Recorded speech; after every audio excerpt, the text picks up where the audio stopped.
And by set up by Hikaru in the title, I mean I had to play Hikaru in an opening specific arena where I had to verse him against the Sicilian Nesbadunov Roslimo attack and got destroyed because of not knowing theory. So let's figure out how Super GM capitalized on the positional mistakes that I made to beat me in just over 20 moves. So right here we have the game. This is where every game in that arena started. This defines the Nesbadunov Roslimo attack. So here I was playing whites, and this was a 3-0 arena, so there wasn't much time to think. I'm a d4 player, so I can't say I know a ton of theory here, but I did know the basics of ideas, which as white, my goal is to play c3 and try to go for d4 at some point just to get the center. And that was the gist of all I really knew in my head at that time. So I started with the move c3, which is book moves, and we ended up playing some book moves here. This is all standard theory and d4. After c takes d4, I made the mistake of taking back with my pawn. Now, I thought, well, if I already have a pawn on e4, I want to take back and have a nice center here. What I didn't realize is by playing c takes d4, I'm allowing the move knight to b4, which is extremely annoying for my bishop, because in these lines, I don't want to give up my bishop. I want my bishop to sit on this nice diagonal here. But the problem is I'm forced to give it up now, because if I move my bishop to b3, well, it drops a pawn. And therefore, I have to stay on these two squares and give it up. So instead, after d4, c takes d4, I was supposed to take back with the knight, and only then, if he decided to trade knights, then I would take back with the pawn, and I'd be happy. But all is well in this position here. So after I took back with the pawn, he obviously jumped on the opportunity, and I realized that, well, I might as well just get this trade over with. And the problem is now he gets some tempo moves on my queen as well. We continue playing some development moves here. I'm not really sure where exactly I want to put my pieces. And then he hits me with the move f5. Now this move I kind of saw coming, but again, I didn't really know what my plan was here. In the 3-0 arena, I'm trying to play as fast as I can, especially with trying to keep up with his time, because he's only used 25 seconds of his time.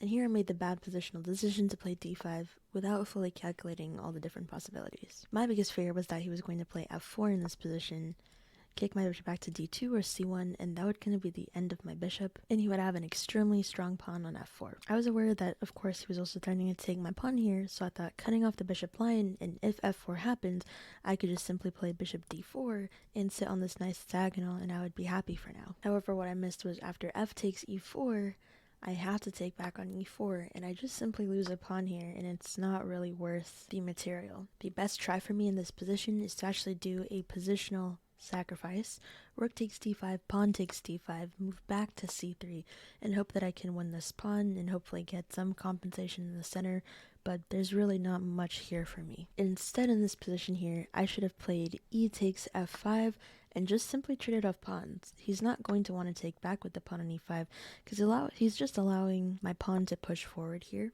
with no worries whatsoever, because again, if f4, I have bishop d4 and I sit on this nice diagonal, and by playing d5, I block out his own bishop. So instead, he's going to want to take with the rook here.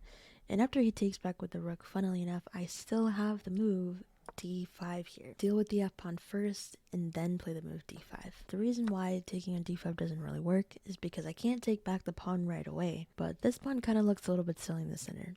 Black has the rook and the bishop kind of babysitting it. And I still have some tension on the pawn. I can simply play a move like knight to d4 here. And I kind of have a little bit of an outpost with this d4 square. Black doesn't have any more pawns to kick any piece of mine that's on d4. And therefore, even if I don't win this pawn back right away, this bishop on b7 kind of becomes useless right now, because there's no chance that I'm going to let them push that pawn and open it up again. So this kind of works out in my favor a bit, even if I'm down a pawn. But because I miscalculated that position and played d5 first, this was the start to all of my troubles. And now Hikaru did not waste any time capitalizing and making use of every single move following up. So after f takes e4, I ended up playing knight to e1 because I was hoping that after he takes back on d5, I would still have a piece to take back with. However, I think knight d4 might have also been something for me to consider here, because again, it's the same situation where if black were to take on d5, I'll just leave my knight here, honestly. I can always move it back to maybe c2 or b3 if I want to try to take the pawn, but it's not really doing any harm just sitting on d4 blocking this bishop for now, even if these pawns are annoying. It's definitely way worse than the previous lines that I went over where this pawn wasn't on e4 and the rook was on f5, but it's still playable. So I move back to e1 and then he takes on d5, and after I take back he plays bishop g5, wasting no time in trying to get his queen out to a better square.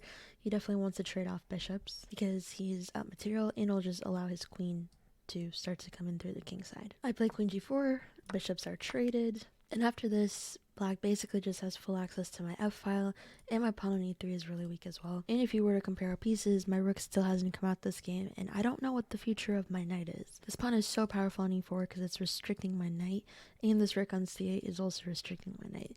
The only good that my knight's doing on e1 is preventing rook c2 for now. So I was really hoping to find a way to take the pawn on e4, but after queen f6, I'm not able to take because of the simple checkmate on f1. Because my knight is permanently stuck, I'm not really able to stop black from coming into f2 or f1, and I have to play a move like h3 so my king has an escape square, because if not, I can't really stop checkmate. Unfortunately, it still does allow queen f2 check, which in turn wins a free pawn, and defends e4, which is a very strong pawn. And at this point, I figured that I know I'm lost and I can't really activate any of my pieces. I'm just so paralyzed and restricted, and it seems like the minute I responded inaccurately to his idea with f5, everything went downhill straight away, and there was no chance at all to come back in the position. So at this point, I don't have much time. I'm just playing it out to see how many moves I can survive. I play the move rook d1 to finally activate my rook f1. Not just pinning my knight, but going to win my knight because I can't defend it in any way. If I play queen g3, there's queen g1 mates, so I can't even use my queen to defend. And after queen takes d7, spot the mate in 3.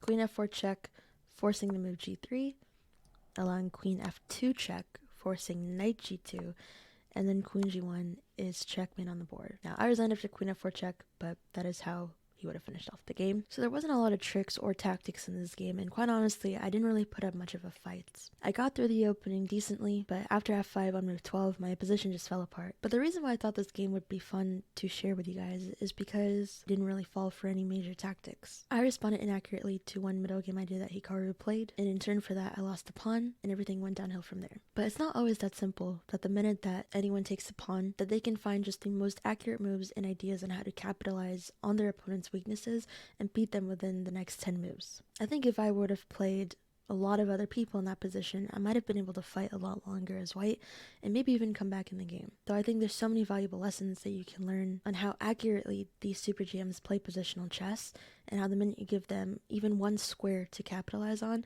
it usually means it's over from there. So that was my experience playing Hikaru. I definitely learned my mistake and now know how to play against the Rosalimo attack. Hope you guys enjoyed this little analysis. Make sure to like and subscribe, and I'll see you guys in the next one. Bye bye.